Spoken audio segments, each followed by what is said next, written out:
Well, hello, everyone. My name is Heidi Christensen, and I am with the Partnership Center for Faith and Opportunity Initiatives here at the U.S. Department of Health and Human Services. We are delighted that you have joined us today for this last in our summer series of 3 webinars focused on the science and practice of community-based prevention of substance use. Now, if you've already tuned into our earlier sessions, you've heard me say that over this and the last year, the Partnership Center's webcasts on the opioid crisis have been primarily focused on the treatment and recovery support of those already using or addicted to opioids and or other substances. Our summer series has been an opportunity to focus on prevention, an all-encompassing term we have been using to talk about the work of breaking the cycle of addiction and preventing future generations from harm.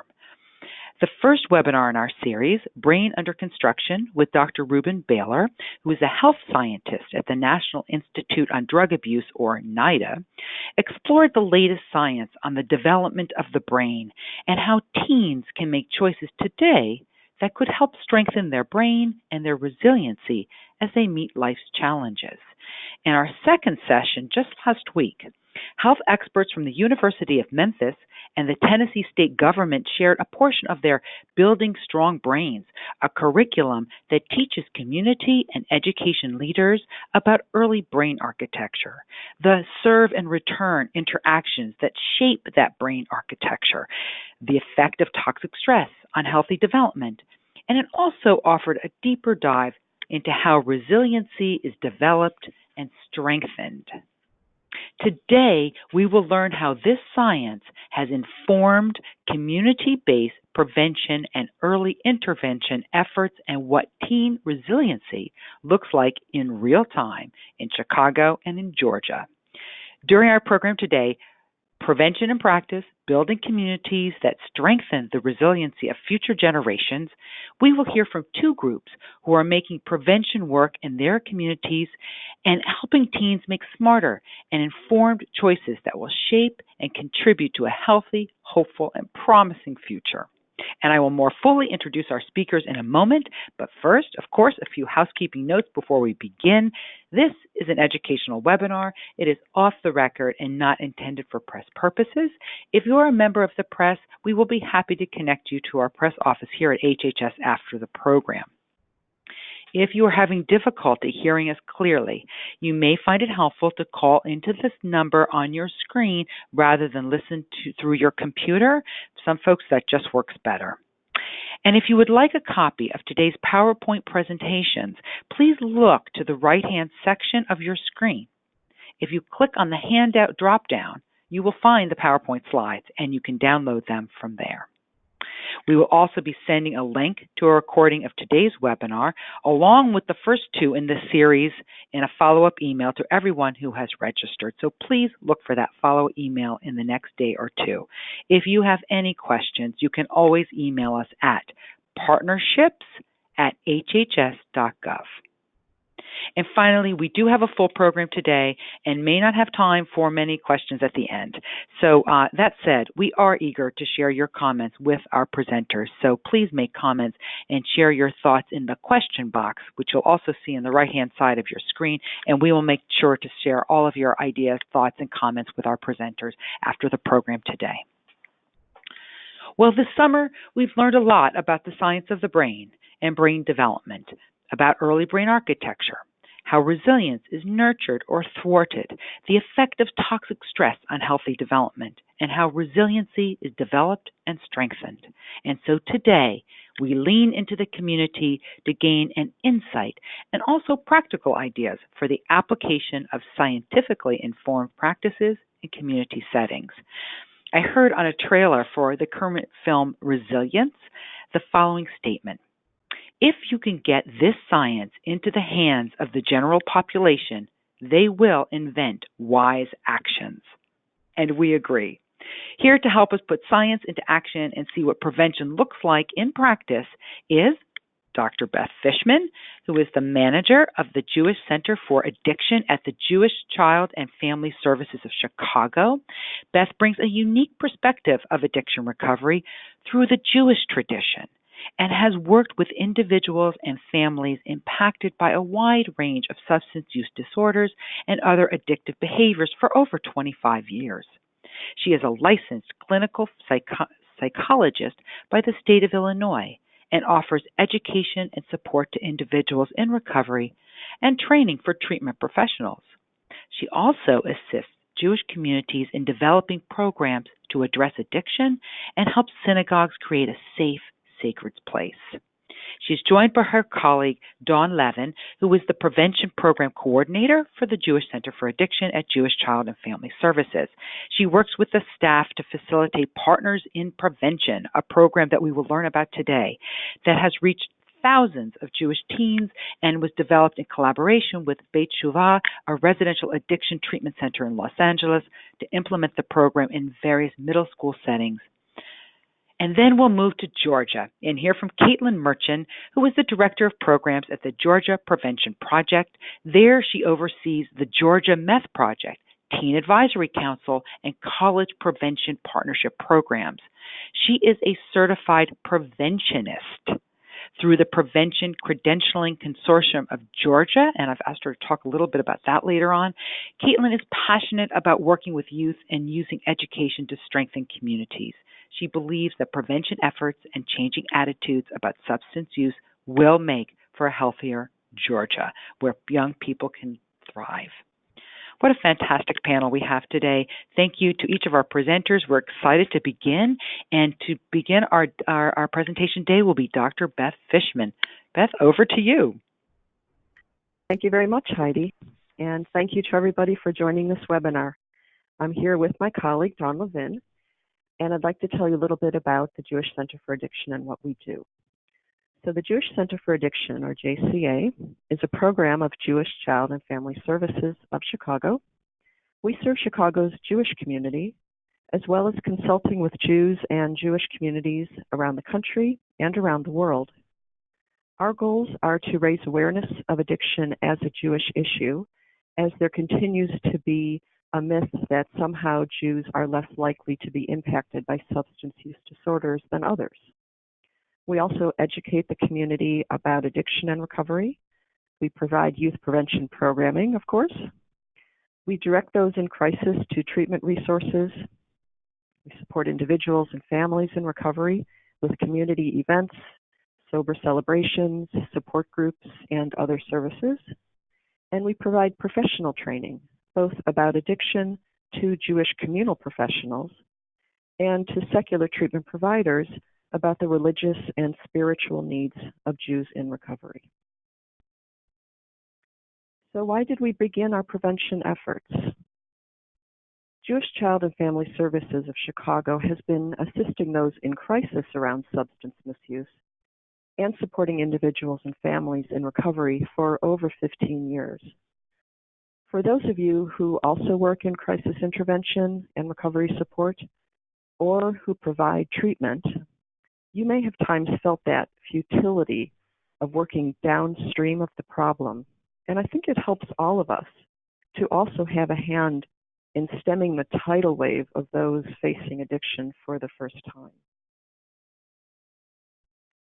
Our prevention efforts also allow us the opportunity to broaden the discussion of substance use disorders in the Jewish community in order to reduce denial and shame and stigma. We are able to raise awareness among parents and teachers and clergy who we may not have reached through our other programs. Why does the faith perspective matter? Some of you may have seen the TED Talk by Johann Hari. It's on YouTube, it's easy to find, it's all over Facebook, in which he says that the opposite of addiction is not sobriety, but rather the opposite of addiction is connection. And the Jewish Treatment Center that Heidi mentioned, called Beit Shuvah, which means House of Return in Hebrew, in Los Angeles, has a tagline, "You matter, you matter." So both of these concepts, that the opposite of addiction is connection and that you matter are referencing all of the research that we have on the protective factors of meaning and purpose and community when it comes to alcohol and other drug use. We know that individuals who are religiously engaged and who are involved with peers and communities that value healthy decisions vis-a-vis alcohol and other drug use are more likely to also make healthy decisions for themselves.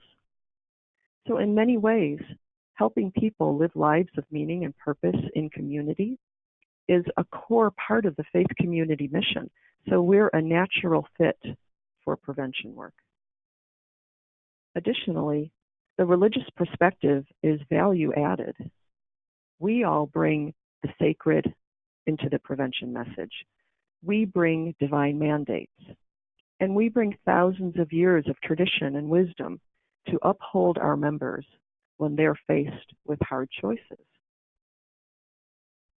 Lastly, many young people receive secular prevention messages through their public schools and through the media, yet for some of them, the secular message doesn't quite reach deeply enough, or it may not really touch them at all, yet the faith-based perspective does. So we all need to be at the table to support those folks and to bring our unique voice to the prevention discussion. And now I'd like to turn the mic over to my colleague, Dawn Levin, our prevention specialist here at the Jewish Center for Addiction, to describe our work.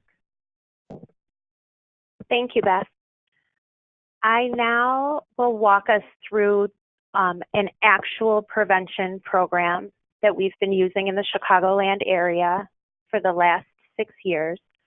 The program is run through the Jewish Center for Addiction, and I do want to create an awareness that this is a program that could be modeled for other faith traditions. The pieces that connect the curriculum to Judaism specifically have been designed for our community. We had been hearing from education directors of religious schools, from youth group leaders, and from Jewish day schools that they would like to incorporate this prevention work into their classrooms. So we have responded with a 6-session curriculum. Each session lasts 45 minutes. The name of the program is Partners in Prevention, and the designed audience are middle school students. We have found it to resonate the best with students in 6th or 7th grade. We've often had requests to offer the program in 8th or 9th grade, and our prevention research and drug use and misuse research tells us that by 8th and 9th grade, it may be less of a prevention program that's needed and more education around drugs and alcohol themselves, the use and misuse of drugs and alcohol. With this prevention work, we're combining faith-based values and concepts with information and ways to practice the role that community can play in encouraging youth to make healthier choices. The message that is sent when a faith-based community is offering this prevention work is sometimes indirect and a way to say, because we are offering this program in our school, in our house of worship, we're sending the message that this is an important topic to us as clergy, as teachers, as board members, as youth group leaders. And we feel that this crosses all boundaries of faith and religion and is a very universal concept. It shows young people, too, that their house of worship, their synagogue, their church, their mosque is somewhere that they can receive education, but also support from adults who make up the staff providing this program. And it may be a place where they can find an adult with which they can discuss some of these issues if they're brought up during the course of the program itself. So over the last 3 years, we've had some consistent feedback from the students in our program about the design of the program. And we have taken what really was a very positive, impactful program and said we need to take a step back as an organization and try to understand how we can tailor this better to meet the needs of our middle school kids in our community. And I would encourage anyone providing such a prevention program to look through that same lens.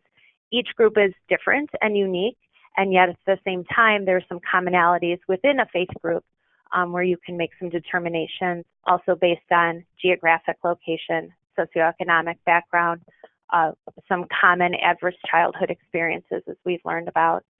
The goal was to make this a program that appeals to different types of learners, and we were able to take what was really a program that was founded in reading and discussing and individual journaling, and expand that by including interactive role-playing, video clips, creative group brainstorming. We really wanted those 45 minutes for students to stand out as something that was different and a place where they felt safe to ask questions and participate. And we had to even learn about the time of day that we're offering the program. We work in some day school settings, and we have learned that middle school students right before lunch might not be the most captive audience. So we had sort of went back to some of the schools to say, maybe there's a different time of day that we can encourage participation and get a better result. So we've had to take a step back and look at how we're providing the program. When it comes to prevention work itself, I think the common goal is that children and youth are choosing healthier behaviors than maybe what they would have before the program had its impact. We know that offering opportunities for schools, religious institutions, families, and peer groups to support students will benefit them in the long run when it comes to making decisions around behaviors as they get older. Our ultimate goal in the Partners for Prevention program is that youth are educated and empowered to make healthy choices for their bodies and their minds. We are providing information, we're providing opportunities to practice some skills that are taught in the program. We have really focused on the research around protective factors to try and help boost kids' likelihood of overcoming some of those adverse childhood experiences, and have learned also that connection to a faith community is really one of the top areas that can impact a child's decision-making, specifically around experimenting with drugs and alcohol. So that's a little bit about the background, and Heidi has asked that we share some nuts and bolts elements of the program, so I'll do that now. In the 6 sessions that we provide, we do train facilitators to go into the classrooms. We do find best practice is that we have consistency with that staff so that they're creating a connection with students. We try and keep the groups to 15 students or less. In a typical classroom setting, that might mean that we bring 2 facilitators, or we may offer to train the classroom teacher to become a facilitator of the program, because our staff person will be right in the room next door. They can do some troubleshooting if they need to. Sometimes with groups of closer to 20, we may have the staff person and the JCA facilitator co-facilitate so they can work together with a group. The first piece that we look at in Partners in Prevention is we discuss core values. Core values are defined by the students. We ask, there on the screen are just some examples of some answers that they've given, which we were able to find in this wonderful graphic to really represent the values that you hold closest to yourself when you are making decisions in your life. And for 6th grade students, this is sometimes a challenging concept. We do try and connect the core values conversation back to the Jewish tradition. Often in Jewish day schools, there are Jewish core values that are discussed and expected of students when they are enrolled in the school. So we do a little brainstorming activity. We try and create intentional group connection in this first class session. So this generates dialogue around what is important to kids. When we have facilitators come into the classroom, however, after introducing this activity, then we sort of back up and ask them to come together as a group now that they've had an experience working together in this way, in maybe a smaller group than they're used to, what rules and norms would feel comfortable for them for the 6 weeks that we work together. We're really trying to create this isolated time and space that's a little separate from their school day, or even from their time in their youth group or their religious school morning or afternoon. And we do a lot of writing on whiteboards and chart paper, and we keep notes of all of those pieces that the kids are helping us to create. And we talk to the kids about, why would your synagogue, why would your school feel that it's important that you do a program about prevention? What are the adults trying to prevent? And we really encourage the kids to think this through. We get a wide range of answers.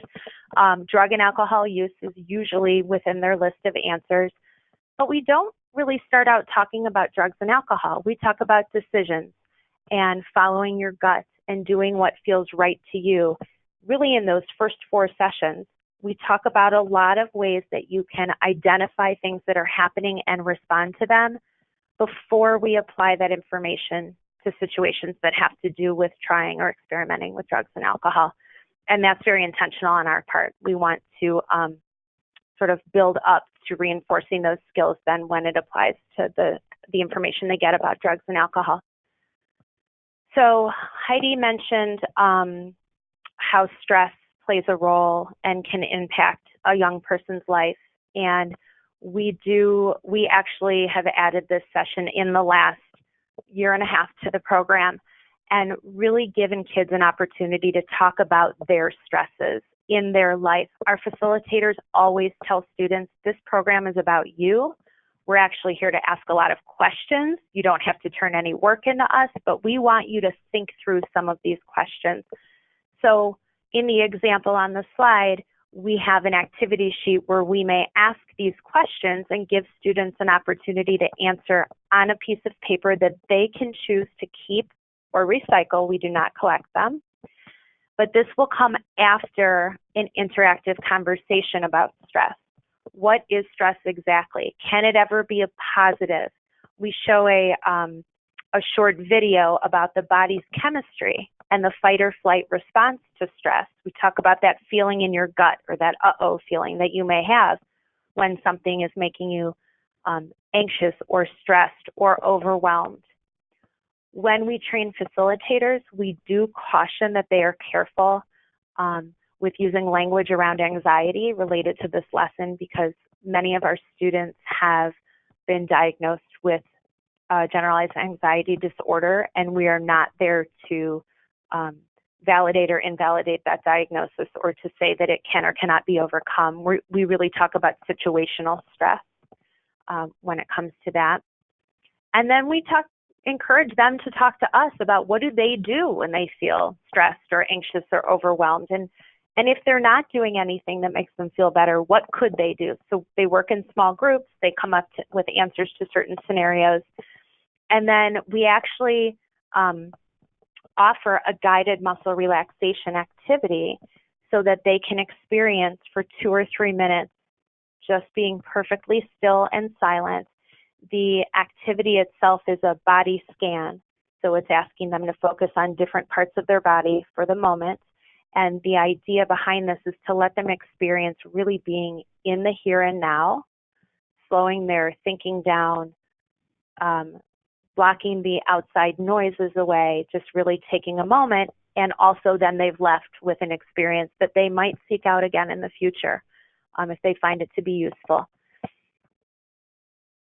And this graphic is just showing a little bit more about some of the tips that they could come up with for those healthy coping skills.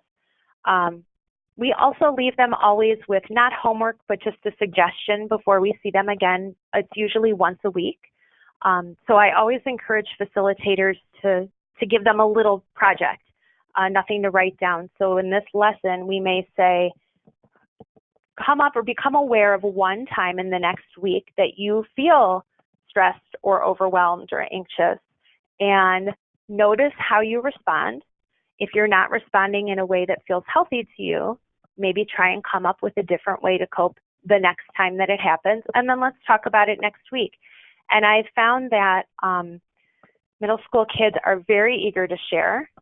For the most part, we have found that kids, because it's about themselves and what they're doing and they're not being graded or evaluated, kids that may not be as vocal in a classroom discussion related to academics may be more likely to speak or just participate in a small group when the topics are things that they already know, because we're asking questions like, what did you do during the last week? We're learning from them as well.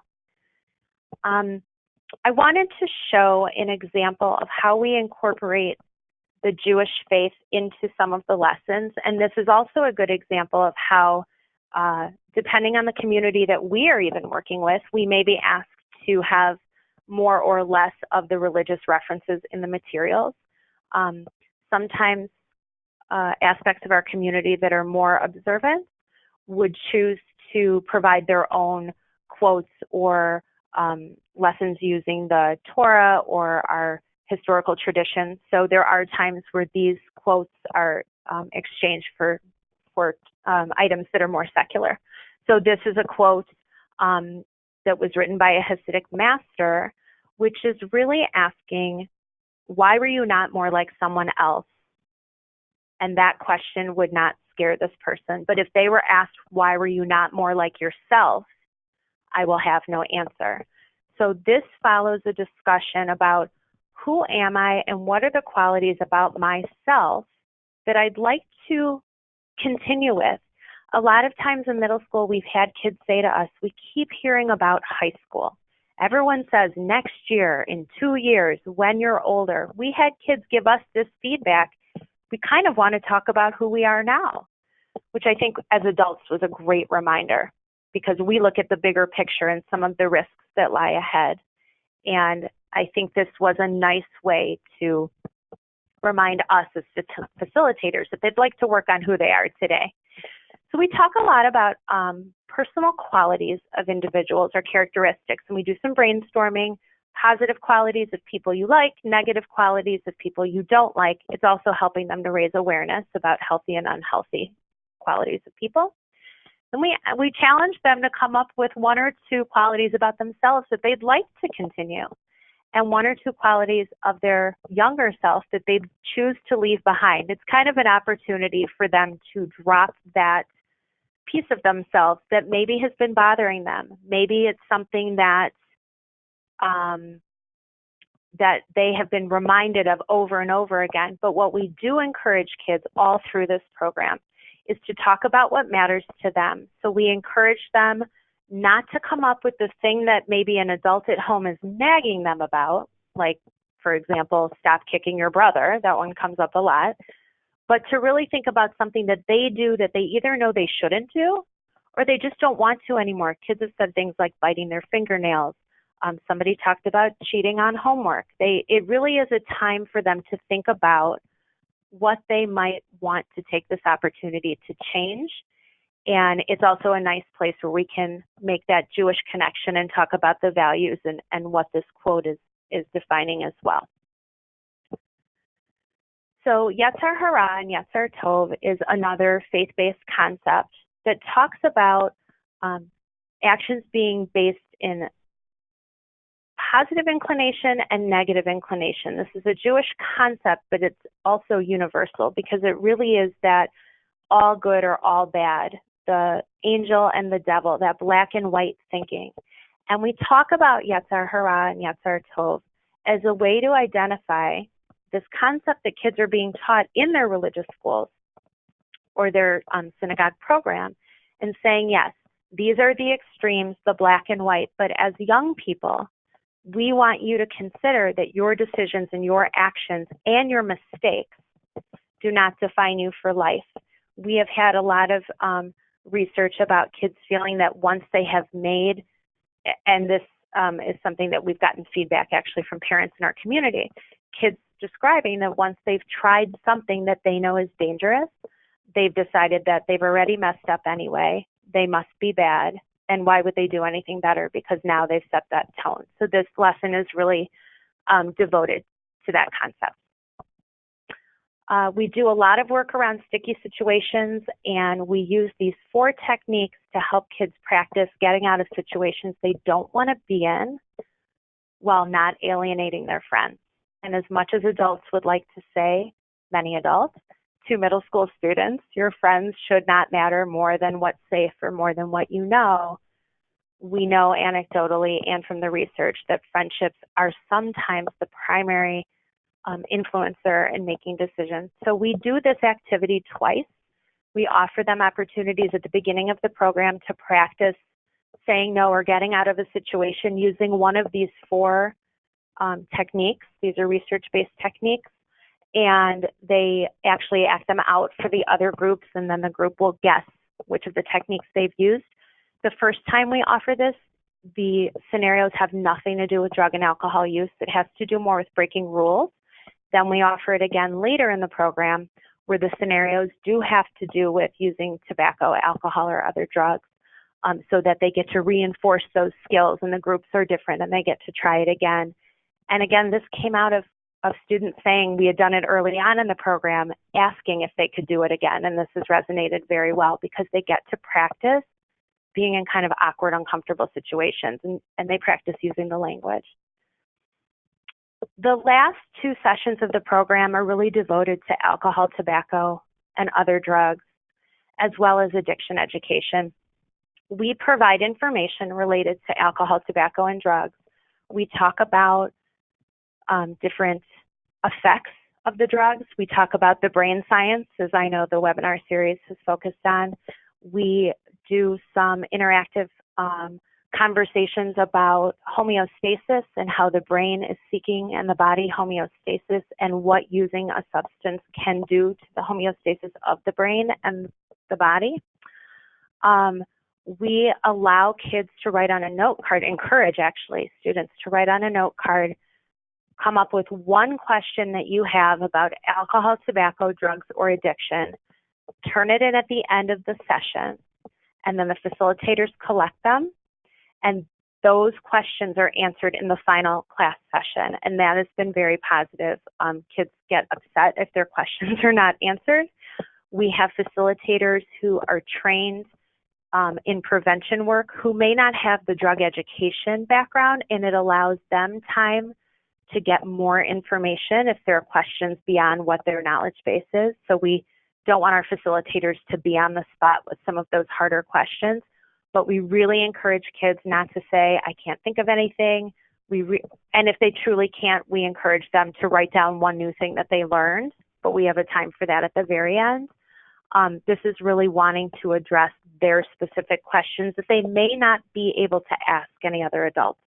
So we don't share it with their parents. We don't share it with their school. We really want them to have the information that they're seeking, to get it from credible adults that are coming into their faith community, that have been supported by their faith community. I think has been very well received by our students. And then the other piece with this curriculum, although it is very full in those 6 sessions, we are always keeping an eye on current trends. In the last 2 years, we have had more and more questions from students and religious organizations and schools and parents about vaping and e-cigarettes, about opioid use and addiction. Our area, like many across the country, we have lost several community members in the last couple of years to opioid overdose, heroin overdose, fentanyl. And so we have decided as a staff that 6th grade is not too young to give some information about how and why the use of opioids can be problematic. Kids consistently have questions about marijuana, and as the laws are changing all over the country, we are trying to keep our information as current as possible. We always remind our facilitators that you may be walking into a room where a student has lost a loved one, where a student may have a loved one in recovery, where a student may be a doctor who's prescribing medical marijuana, where a student may be living in a house where somebody is selling drugs. So we really try and provide, when we get to this alcohol, tobacco, and drug education piece, We're really trying to provide more about the actual information and less about the risk factors related to adults that are using. We talk to them mostly about how it may affect their young bodies. One other concept that has been emphasized more in the last couple of years also is the sharing of prescription medication. So these trends are always changing. We're always trying to stay current. And then at our final session, we always offer questions to students to answer for us so that we can get feedback from them about the program. We're also checking to see how some of these concepts have resonated, and that's what's allowed us to adapt as we've gone through these last several years. So I appreciate everyone's time and attention. I know this is a lot of information, but I'm going to turn it back over to Heidi so we don't go over our time. Well, Dawn and Beth, I just thought, what a smart and thoughtful program. And I know I share everyone else's gratitude to say thank you for walking us through the program specifics, because we often hear sometimes the general overarching things, but not what does it really look like? And I was writing madly, and I'm sure other people were too, of these fantastic specific elements. And Beth, I so appreciate your addressing, you have a program, the elements of a strong program, and the science and the prevention elements, but then what does the faith community bring to it? That opportunity to bring meaning and purpose and have young people who are sharing a narrative and being part of a community. How important that is to really grounding any program in something that is sustaining. So thank you both so very, very much for this time and for your presentation this morning. So we are going to now shift over to Caitlin Merchant down to Georgia, and she is with Caitlin is with the Georgia Prevention Project, and I'm not going to take much more time and just hand it over to you, Caitlin. Thank you so much. Is everyone able to see my screen? We are. Okay. Okay, great. So my name is Caitlin Merchant, and I'm the Director of Programs for the Georgia Prevention Project. I'm so pleased to have the time to speak with each of you today about the work that we're doing down in Georgia. For today's discussion, while I am speaking specifically about our work at the Georgia Prevention Project, I'd like to invite each of you to think about how you can replicate some of these programmatic pieces to the work you're doing in your own community. So the Georgia Prevention Project, we're a statewide prevention nonprofit. We're aimed at reducing the use of dangerous drugs among teens and young adults. We accomplish our work through awareness campaigns, educational programming, and strategic partnerships with national and community-based organizations. Our programs are targeted towards youth 12 to 18, and our work is accomplished through community partnerships throughout the state. So I know that many of us are very familiar with the opioid crisis because of the devastating impact it's having on each of our communities. So prevention is more important than ever, and as individuals engaged in prevention efforts, it's of critical importance to both understand the problem and provide hope to the communities with which we work. So how do we strengthen our communities during a national epidemic? There are a plethora of ways, but for today's presentation, I'll be focusing on one in particular, which is youth development. Establishing bonds within the community to increase protective factors and minimize risk factors is one such way to ensure that young people thrive during adolescence. Changing social norms and educating young people on the reality that most youth really don't engage in substance use is also key. While it's important to show young people the risks and dangers associated with substance use, it's even more important to provide substance-free, healthy living alternatives that our teens can get involved with. Education and awareness provide our youth with the knowledge and skills to make those educated choices while promoting healthy, substance-free living with their peers.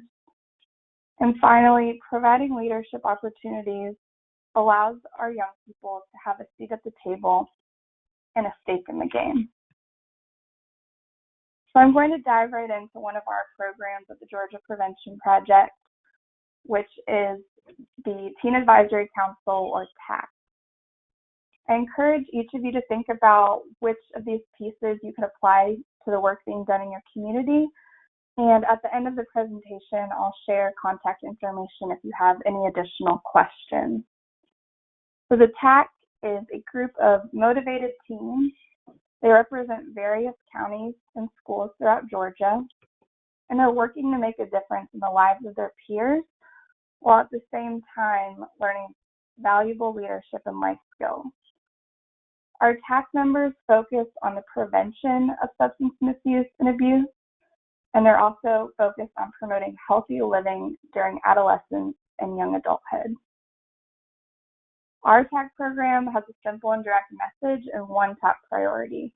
We really want to work to reduce substance misuse and abuse among our target population of 12 to 18.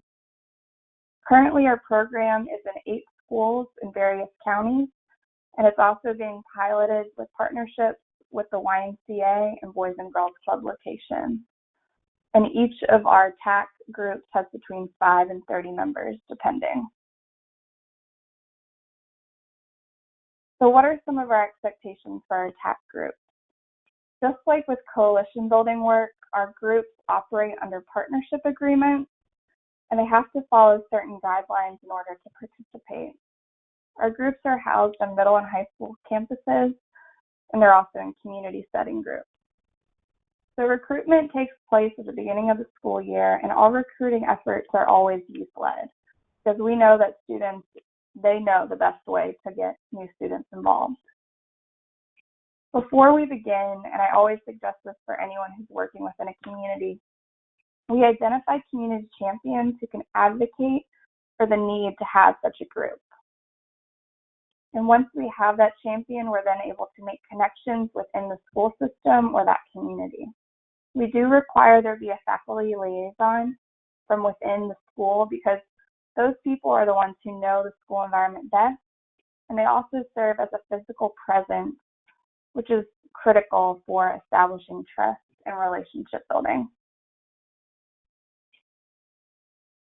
So I know that many of you might already be familiar with this framework, but I want to highlight the importance of using the Strategic Prevention Framework, or SPIF, in our prevention work. So for us, in the very beginning of our group meetings, we always train our TAC youth on how to use the SPIF, and they use it as a planning process for preventing substance use and abuse. It serves as their guide for the TAC program and for every event that they're implementing. And the purpose of this 5-step framework is to create a clear understanding of community needs, and it involves young people in all stages of the planning process. Also at the heart of everything TAC does is the Positive Youth Development, or PYD model. This model recognizes, utilizes, and enhances young people's strengths, which ultimately promotes positive outcomes for our young people. It fosters positive relationship building. It furnishes the support needed to build on our young people's leadership abilities. So I'd also like to highlight that on this slide, you'll see reference to a few different prevention tools that we use within TAC. Because we know that peer education is so important, we do train our young people on prevention-focused lessons that they're able to share with everyone in their community. One such lesson is not prescribed.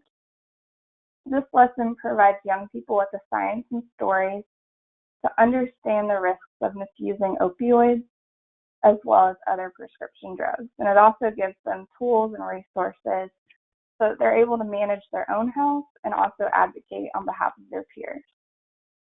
So I encourage everyone to take a look at all of those different resources. So developing peer leaders is really one of the most meaningful ways that we can create change. We encourage anyone 12 and older to participate in our groups, and we don't limit our group members to just A+ students or extremely high achievers. We know and believe that all youth can develop into leaders, and therefore we want a full representation of our students. We also encourage participation even if students have experimented with substance use. So this is really where early intervention would come into play.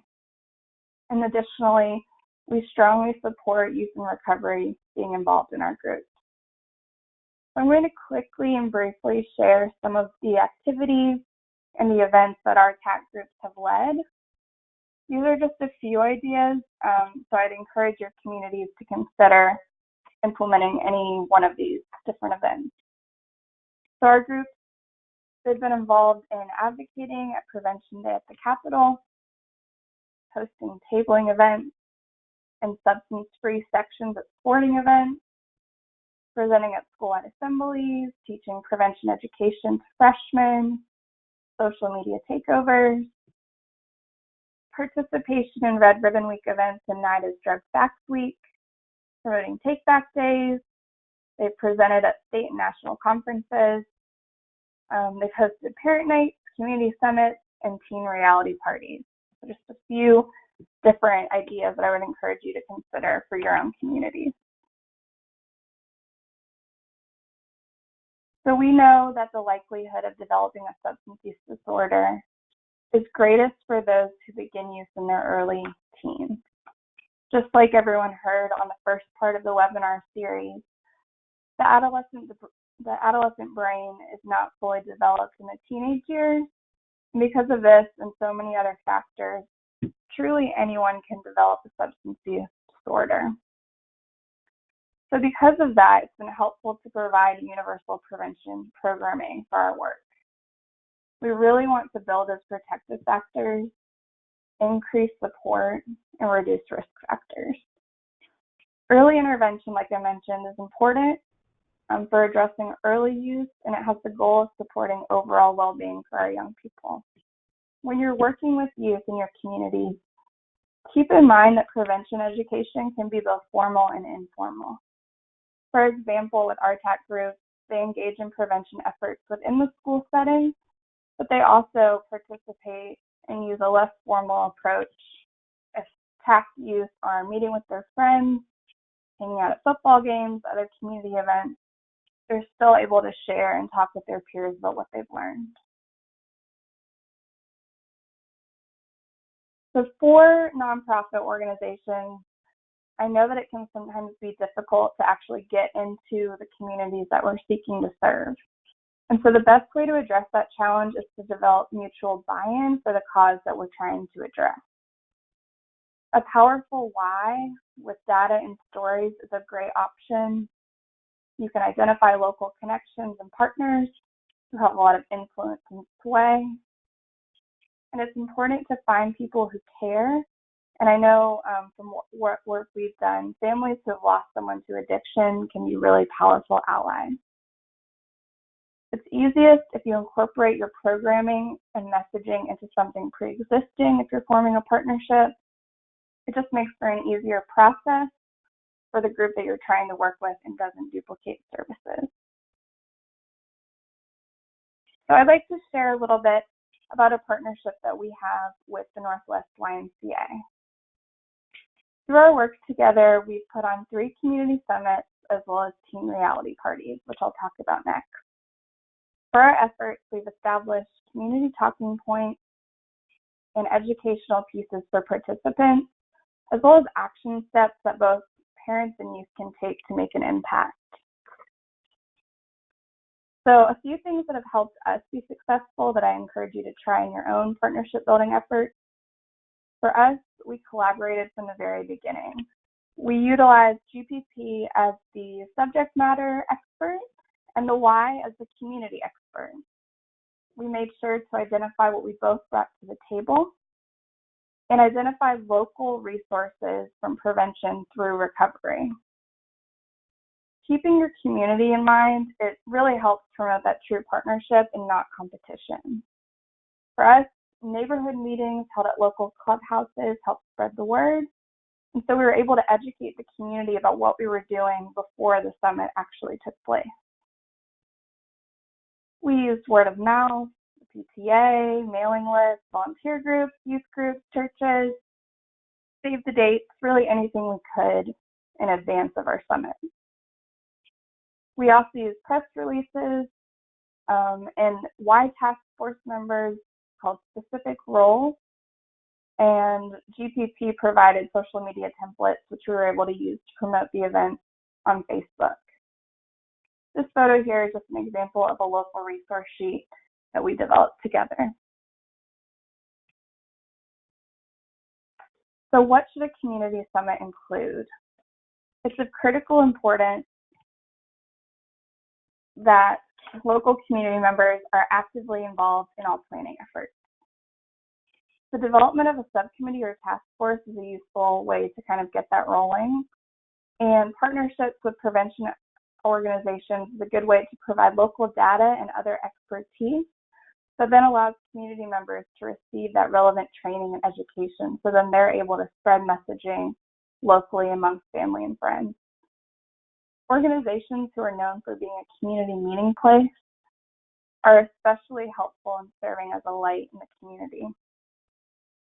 These organizations can help host summits, and they reach a large portion of the community simply by inviting their members. It's also important to include representatives from schools, media, law enforcement, local hospitals, community leaders, and the faith community. And this really just helps further spread the word and make sure that the right people are at the table.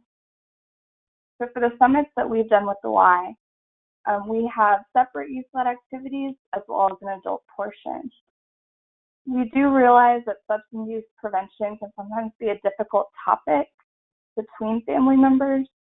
So for us, it's important to bring the teens and the adults back together for a panel discussion led by local experts.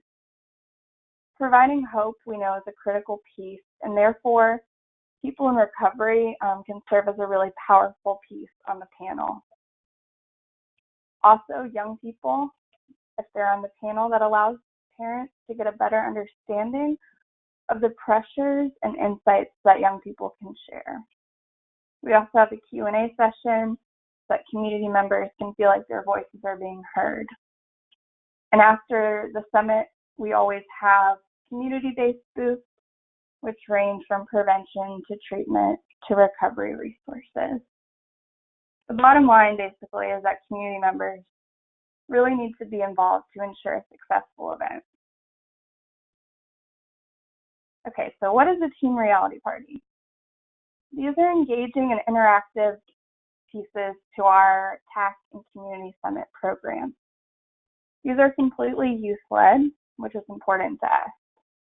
In order to achieve this, our staff works very closely with our TAC members to make sure that they are trained and have the skills related to prevention education, group facilitation, and public speaking.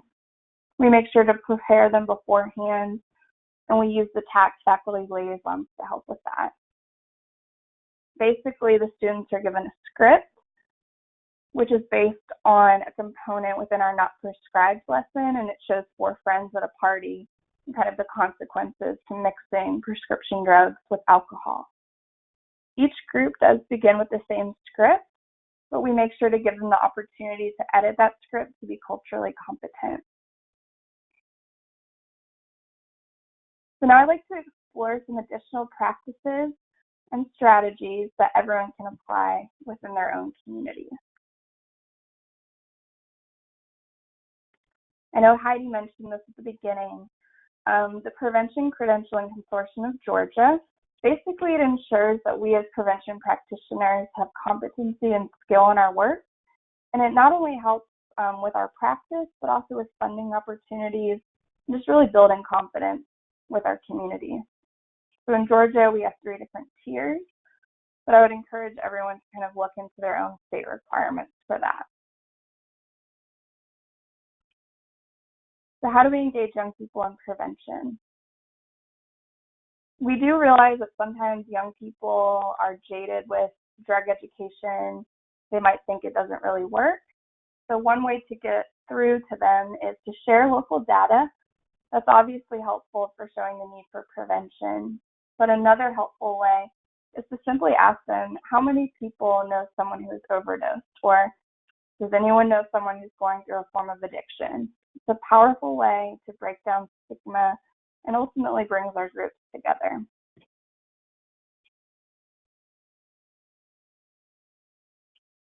So skill building and increased knowledge, that's really not the only way that we can promote peer-led prevention. We also want to provide leadership opportunities so that young people can build in their confidence, and making sure that we're there to support them and help them grow in purpose so that they're ultimately giving back to the community. One easy way that we do this is to have our TAC youth lead their own meetings. While we do provide agenda templates with prevention education pieces they need to cover, we also leave room for brainstorming, feedback, icebreakers, things along those lines. And each item on the agenda is led by a different student, and roles are constantly changing from each meeting. So one meeting, a youth may be the chairperson, and then the next they may serve as the student teacher. So youth influence. It's so important to recognize that youth listen to other youth. And we as practitioners, we can strengthen their skills to serve as leaders who are then able to promote healthy living. They're able to build relationships, and they're able to lead prevention efforts. Here, for example, we have TAC students who are advocating at the Capitol, and then a TAC student speaking at a school event. So I know that many of us often think of social media in a negative way, but we try and use it as an effective prevention tool, and it can be used in a very positive way. So meeting young people where they are, which is oftentimes Instagram, Snapchat, it's a creative way to get a lot of content out there. So I'd encourage organizations who have a social media presence to consider allowing their young people to take over their accounts, or at least provide feedback via focus groups or anything along those lines. For us, we do let each TAC group take over our account for a week, and we just do that by pre-approving their posts to make sure it's appropriate. Adult influence. We know that when we provide reliable and constant support via trusted adults, it can have a lasting impact. One thing that we've used is parent nights. These events are very similar to our community summit, and they are completely youth-led. We make sure that parents and youth leave with talking points and action items that each person in the room can implement. And I put on here the Partnership for Drug-Free Kids, just a great resource for anyone looking for information for parents. Social refusal skills.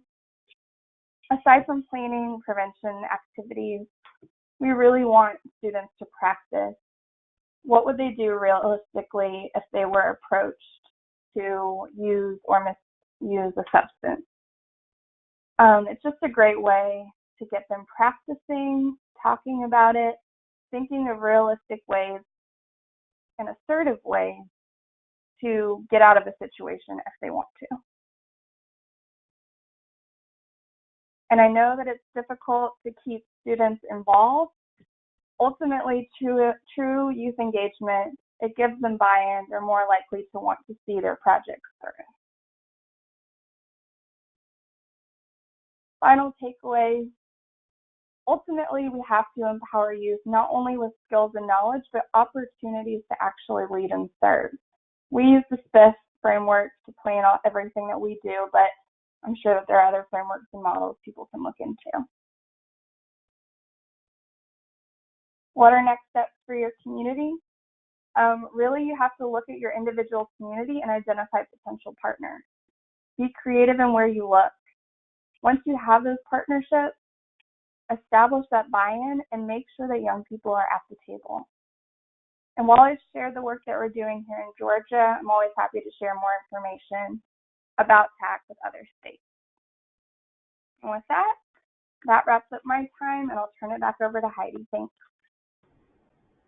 Well, Caitlin, thank you. Wow, you really did cover a lot in a short amount of time. And I just think that last point you made, if you want to start a youth group, just gather the youth and they'll tell they will be engaged in what they think is important for them to know and to understand and really trust the wisdom of youth. So thank you for that last point. And thank you also for those fantastic pictures. It was so great to see so many bright, hopeful faces. So thank you so very, very much. I want to personally thank our presenters today, Dr. Beth Fishman and Dawn Levin at the Jewish Center for Addiction in Chicago, Caitlin Merchant at the Georgia Prevention Project near Atlanta, Georgia.